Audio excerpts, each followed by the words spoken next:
मुंबईतल्या गिरण्या तुम्ही बघा, 82 सालाच्या संपानंतर ज्या बंद पडल्या त्यातल्या अनेक गिरण्यांचे मालक जैन आहेत.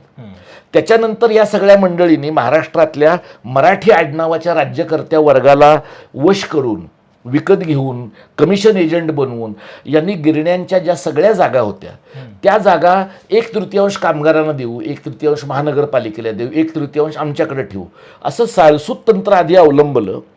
आणि मग 1/3 म्हणजे खुल्या जागेतलं 1/3 असं म्हणून बाकीच्या अख्ख्या मिल ह्यांनी ताब्यात घेतल्या. आता ह्यातनं त्यांनी जे कामगारांचे गळे घोटले आणि तो कामगार मुंबईच्या 100 किलोमीटर लांब फेकला, ही हिंसा आहे का नाही आहे? म्हणजे तुम्ही माणसांचे खून केले नाहीत म्हणजे तुम्ही हिंसक नाही आहात असं नाही. भांडवल तुमचं जितकं बकासुरी आहे, तुमच्या भांडवलाच्या जीवावर तुम्ही माणसांचा बटर नाईफने खून कराल अशी परिस्थिती आहे.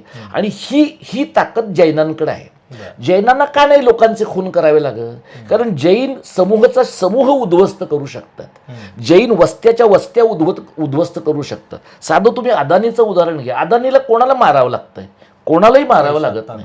अदानीसाठी सरकार मिठागराच्या जमिनी ताब्यात घेत आहे.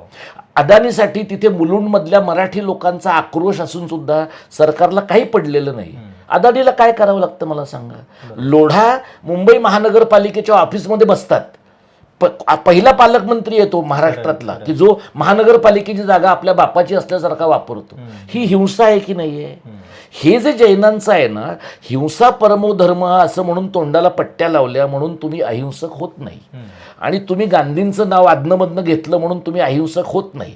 गांधींचं नाव घेण्याचा पण एक नैतिक अधिकार मिळवावा लागतो. आणि तो नैतिक अधिकार मिळवण्यासाठी तुम्हाला भांडवल कुठे वापरायचं आणि माणुसकी कुठे वापरायची याचं तारतम्य पण बाळगावं लागतं. जैनांचं असं झालंय महाराष्ट्रामध्ये आणि इतरत्र सुद्धा की सर्व प्रकारचे मार्ग वापरून लोकांच्या शोषणाचे रस्ते मोकळे करायचे. आणि मग ते सगळं झालं की त्या पर्युषणाच्या महिन्यामध्ये मिच्छामी दुक्कडम, आम्हाला माफ करा असं म्हणायचं.